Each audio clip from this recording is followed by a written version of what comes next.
TV a José María Palencia Cerezo, director del Museo de Bellas Artes de Córdoba. José María, muy buenas tardes. Buenas tardes. Bienvenido a Córdoba TV.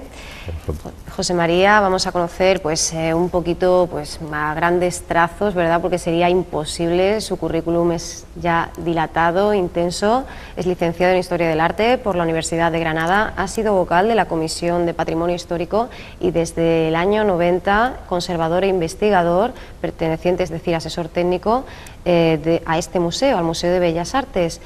José María, tu vinculación es no solo trabajar, sino vivir el museo, como lo ha hecho Fuensanta durante 32 años, pues no es ni muchísimo menos algo nuevo, ¿no? Son más de 20 años de trabajo y por tanto estás en casa ya, ¿no? Evidentemente estoy en casa, es una elección que yo hice prácticamente desde que fui funcionario de la Junta, porque mi labor de investigación siempre había estado centrada en la ciudad y trabajando con los artistas contemporáneos en la ciudad, incluso antes de trabajar en el museo. Y bueno, siempre tuve una apuesta por Córdoba que bueno, pues de alguna manera ahora en esta situación tras la jubilación de Fuensanta pues se ve culminada, ¿no? De alguna manera con la llegada al puesto de dirección del museo. Bueno, y aunque, como bien comentábamos antes, era casi algo esperable, ¿no? Natural para ti después de tantísimos años trabajando codo a codo en ese equipo con Fuensanta, ¿cuesta asumir este reto? Y también quisiera saber si tu predecesora te ha dicho, pues no sé, te ha dado algún consejo, o se han quedado en ti algunas palabras de ella antes de irse. Consejos no, pero se me ha quedado mucho la práctica, ¿no? La práctica diaria, porque Fuensanta es una gran profesional que ha estado desde el principio volcadísima con el museo, con lo que es la conservación de las obras de arte, y ha hecho por el museo una labor excelente en las 3 décadas que ella estaba al frente del mismo, porque ella se lo encontró en una situación lamentable, sin luz eléctrica, sin servicios, etcétera, y poco a poco, con los recursos que ha ido contando, desde luego a mí me ha dejado el museo perfectamente adaptado a la modernidad. En ese sentido ha hecho una labor previa que yo tengo que agradecerle, en la cual evidentemente yo también he colaborado, y que pues ha sido una gestión de las más brillantes que ha podido haber en Andalucía, no solamente por su dilatación en el tiempo, sino también por su brillantez en cuanto a los logros conseguidos en estos campos. En fin, un trabajo que conoces muy bien tras haber realizado la guía del propio museo, investigado también la Comisión de Monumentos encabezada por Romero Barros, porque tú también eres un gran conocedor e investigador de la familia Romero de Torres. Sí, necesariamente por situación profesional, antes de concretamente la Comisión de Monumentos fue el objeto de mi tesina universitaria, posteriormente ya se publicó en forma de libro, y ya en esa Comisión de Monumentos pues pude observar cómo Rafael Romero Barros, y luego seguido por su hijo Enrique Romero de Torres, también director del museo, pues tuvo una labor fundamental. Fueron los adalides de la Comisión de Monumentos los que salvaron muchas de las bellezas y de los monumentos que hoy podemos ver por la ciudad, ¿no? Porque todos conocemos que el Colegio de los Caballeros de Santiago es un colegio, que hay baños árabes, pero nadie conoce lo que hay detrás de que la administración lograse finalmente comprar o hacerse pues con los baños árabes, con la sinagoga, que también era de la iglesia, en fin, toda una gestión y labor callada y con poca publicidad, que hace que pues la ciudad tenga una deuda impagable per aeternitati con toda la familia Romero de Torres, y especialmente con los dos que he citado, ¿no? A los cuales yo he dedicado mi investigación, porque bueno, pues la figura de Julio ya estaba bastante tratada por otros especialistas, entre ellos la propia Fuensanta, y bueno, gracias a ellos también he podido entender que una de las prioridades que debe de tener el museo es también la apertura hacia la sociedad, para que esa labor tan importante que es la conservación del legado artístico, cultural de una época, pueda preservarse, pueda guardarse, para que las generaciones futuras puedan luego disfrutarla y puedan reflexionar sobre lo que fueron las épocas que ellos no pudieron conocer. Y es que a pesar de ese exponencial desarrollo en cuanto a conservación, a esa nueva museografía de las últimas décadas, el museo se siente joven, ¿verdad? El museo se siente joven en tanto que los que trabajamos nos sentimos jóvenes, ¿no? Bien es verdad que como institución ya es una institución más que centenaria, más que 150 casi aniversaria, y es una institución de la edad contemporánea, que el problema que tiene, concretamente en nuestro caso, es que estamos ya en una situación de colapso, de colapso de espacio, ¿no?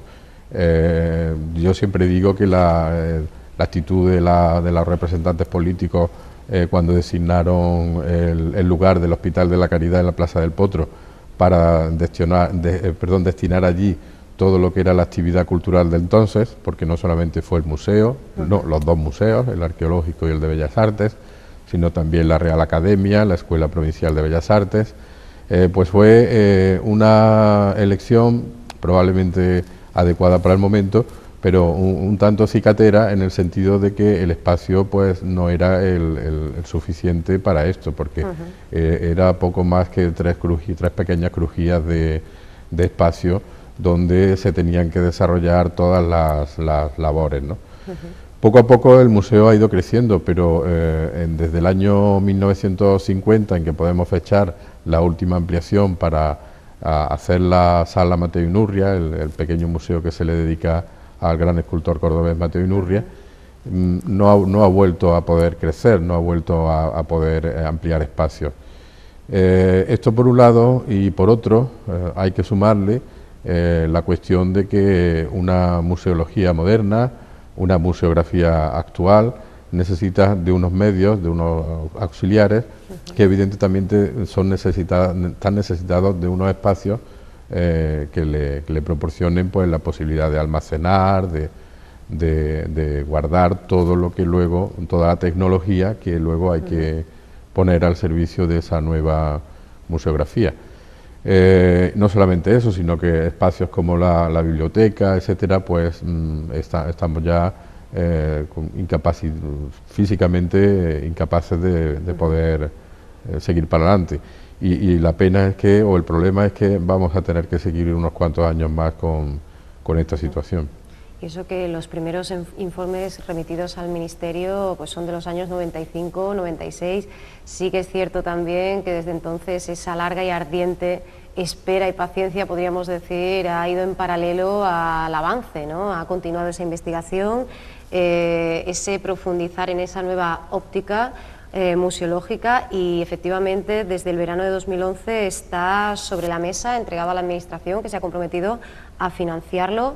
No sé si, a pesar de esto que nos dices, José María, de que habrá que esperar unos cuantos años, somos optimistas de cara al inicio a esa nueva etapa en el futuro museo junto a la Calahorra. Sí, bueno, yo soy optimista en el sentido de que Córdoba no solamente se lo merece, porque no olvidemos que hemos aspirado a la capitalidad cultural, pero es que Córdoba es capitalidad cultural, no hace falta que llegue el 2016, es que los valores de Córdoba y el propio desarrollo socioeconómico de la ciudad, como no se canalice a través de la cultura, pues mucho me temo que al final pues seremos una ciudad de tercera clase, ¿no? Dicho esto, soy totalmente optimista, que una vez que superemos un poco la situación de crisis que atravesamos, pues las distintas administraciones implicadas, porque no solamente es el Ministerio de Cultura, es también la Junta de Andalucía, es también el Ayuntamiento de Córdoba, pues se puedan ir avanzando en el terreno de lograr acuerdos para que se pueda finalmente librar la gran partida que es necesaria para hacer un museo nuevo en la ciudad. Porque además está conectado con el Plan Rivera, ¿no? Esto debería agilizar un poquito el... Debería de agilizarlo, en tanto que El Plan Rivera, como ya sabéis, pues está prácticamente finalizado, a falta de la puesta en valor o acondicionamiento del centro de visitantes, pero es que el museo tiene un papel ahí muy relevante, porque sería la primera gran flor que se le enseñase a los visitantes cuando llegase a la ciudad. En este sentido, está con el plan que nosotros hemos ideado, está concebido en esta línea.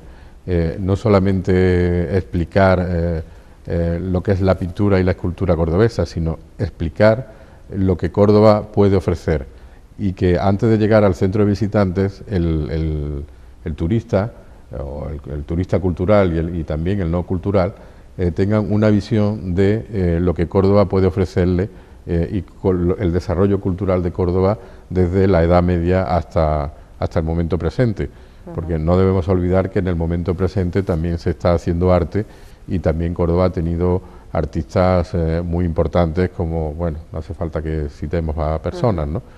Pero sí que esos artistas contemporáneos que no están en las guías de los museos, que no están publicitados porque son en algunos casos vivos, sí tengan una publicidad ya desde el primer momento, y se sepa que en Córdoba pues también hay buenos buenos fotógrafos, buenos profesionales del mundo del arte en general, ¿no? Y yo nunca me gusta compartimentalizar el arte. Yo entiendo que el arte es un todo, y tanto los cineastas como las personas que se dedican al cante o al baile entran dentro de lo que es el elenco cultural de una ciudad, ¿no?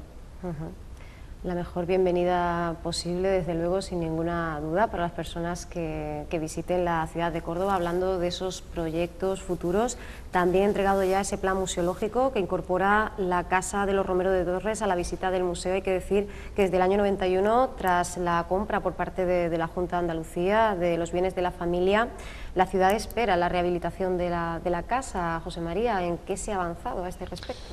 Bueno, en los últimos tiempos se ha avanzado, porque finalmente se ha llegado a la concreción de un plan de rehabilitación de la casa, que también esperemos que se ejecute en los próximos tiempos, y porque la casa el museo ya la usa, porque se acondicionó mínimamente para poder darle salida a otras necesidades que teníamos, como eran las necesidades de difusión, del trabajo con los niños, de todo lo que es el gabinete pedagógico, que no tenía tampoco un espacio propio dentro del edificio primitivo.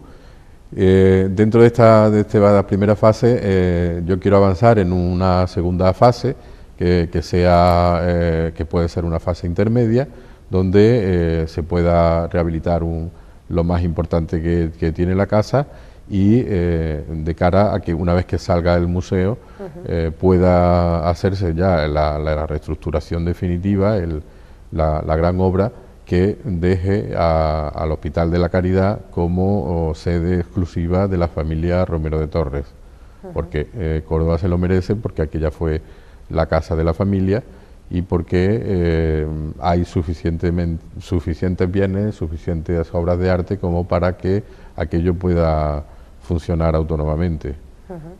El día de mañana, cuando se separen físicamente los caminos del museo, de esa casa, Museo Julio Romero de Torres, de la familia Romero de Torres, y el Museo de Bellas Artes, entendemos que esa distancia va a doler, ¿no? Al menos emocionalmente.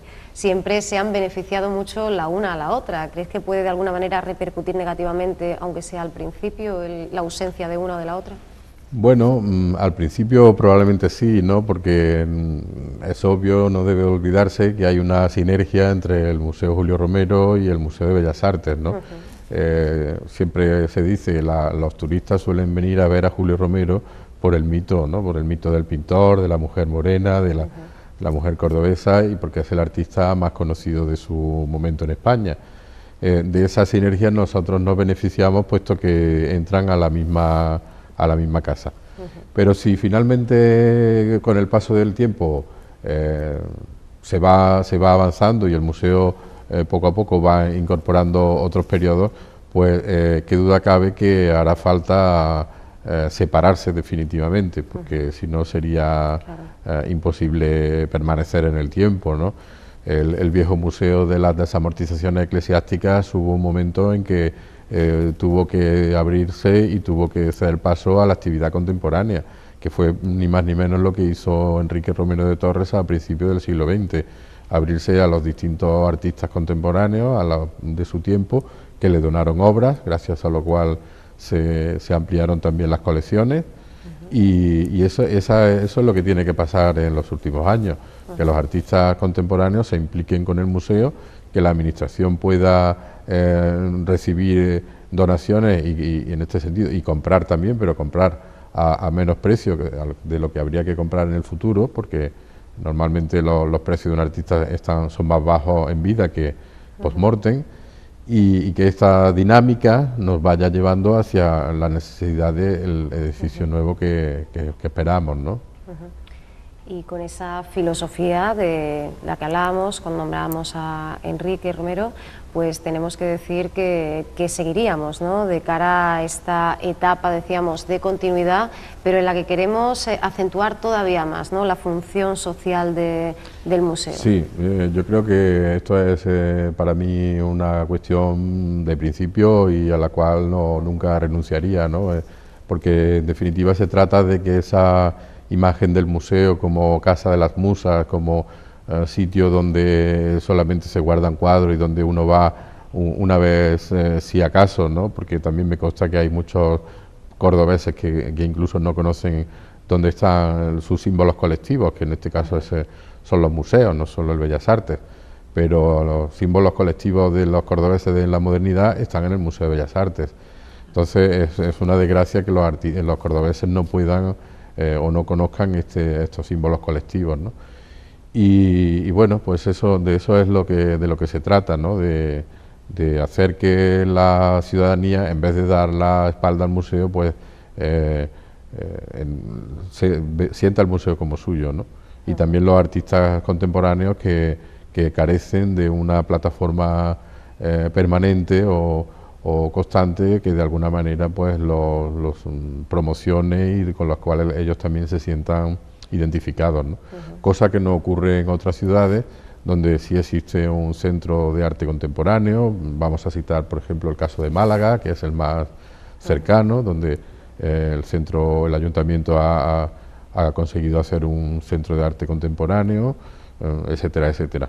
Córdoba carece de esa institución, y yo pienso que el museo no tiene más remedio que paliar esa carencia en la medida de sus posibilidades, y en ello estamos.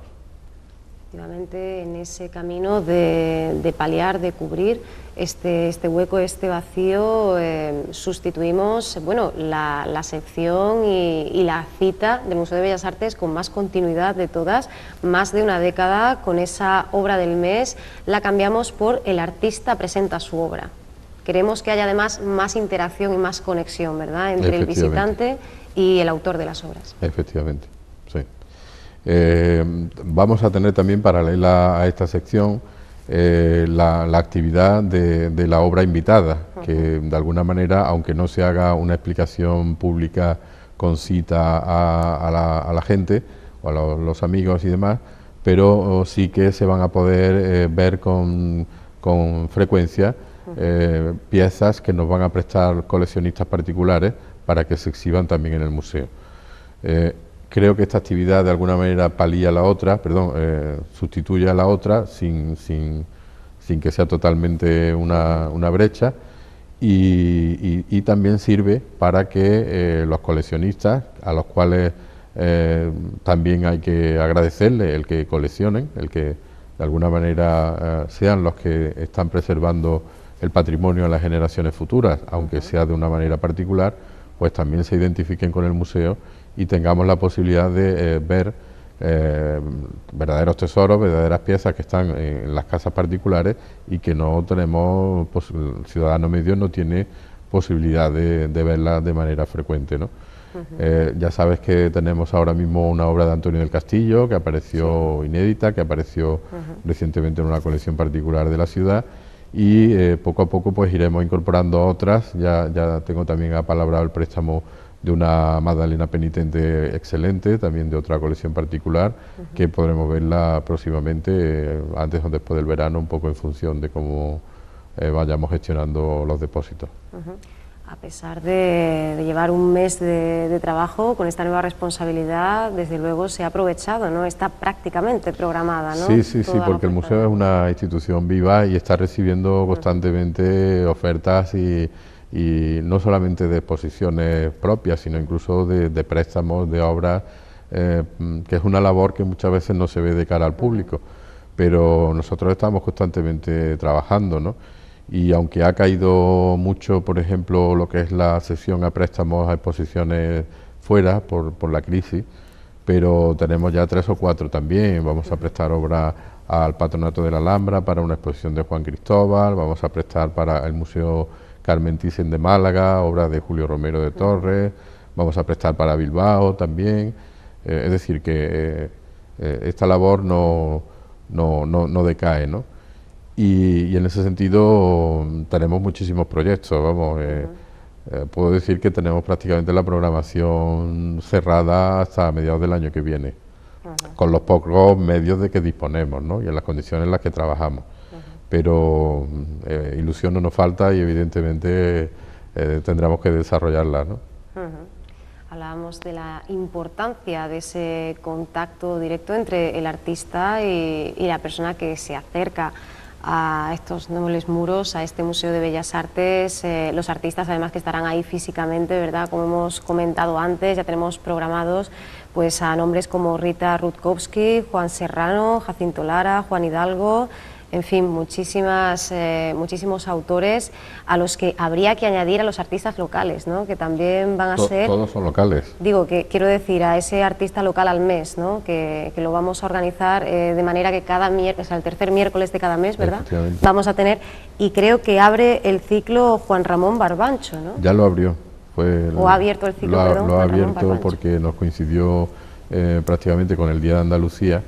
Entonces él fue el que abrió el ciclo con su documental titulado Las Penélopes. Efectivamente. José María Córdoba ha hablado ya también este mes de marzo y hasta el verano serán las 2 intervenciones de Rita y de Juan Serrano, porque lo hemos hecho así por la sencilla razón de que han sido benefactores del museo, han donado obras. Entonces el museo entendía que habría que darle una prioridad a los que habían sido benefactores.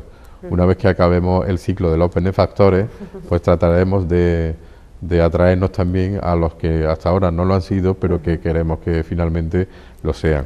Yo no soy un pedigüeño, no me gusta pedir las cosas, pero sí que me gusta que la gente se sienta asociado al proyecto, ¿no?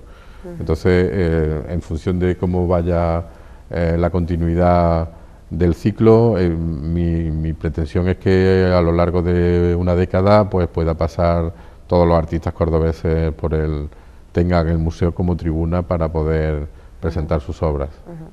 Dando saltos cualitativos como con aquellos primeros cursos infantiles en los 80, ¿verdad? Seguimos avanzando en ese acercamiento progresivo al público y además hay otros proyectos en el horizonte muy interesantes. Hemos hablado antes, bueno, de ese emplazamiento, ¿verdad? Tenemos que acordar del Hospital de la Caridad.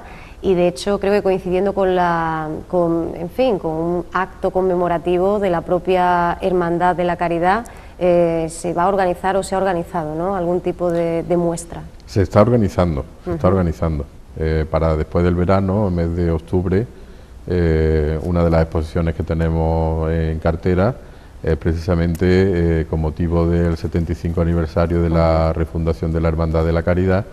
Se va a celebrar también un ciclo que se va a llamar El Señor de la Caridad 600 años, y en función de que el lugar originario de la imagen fue precisamente la iglesia del Hospital de la Caridad, hoy Sala de Arte Barroco del museo, vamos a hacer un convenio de colaboración con ellos y vamos a presentar en el museo las piezas más relevantes que forman parte de la Hermandad de la Caridad. Y si podemos, pues en función de lo que ellos vayan planteando, pues se harían también algunas conferencias sobre en torno a la imagen, etcétera, etcétera. Y también, bueno, volvemos a hablar de Julio Romero de Torres, y es que está ahí esa iniciativa de una colección de estampa japonesa, ¿verdad? Y a partir de ahí un diálogo entre este canon, entre esta mujer que aparece retratada y la propia mujer, ¿no?, de los cuadros de Julio Romero, ¿no? Efectivamente, esa es otra de las exposiciones que tenemos programadas, que todavía está inmadura, está en fase de crecimiento, y que va a tratar un tema muy bonito como es, sabes que la mujer, la mujer en las artes plásticas es la aportación quizá más importante a la historia del arte de la modernidad o de la contemporaneidad. Hasta ahora la mujer había jugado papeles secundarios como protagonista de las artes, pero a partir del modernismo la mujer se hace el centro y el punto de partida de la indagación estética. En Occidente, pero parece ser que en Oriente pues también se juega un proceso parecido, y la contraposición del arte japonés, que influyó mucho también a los artistas occidentales en los años 20, incluso antes en el París de entonces, vanguardia de la cultura, pues es un fenómeno que no está suficientemente digerido, ¿no?, o estudiado.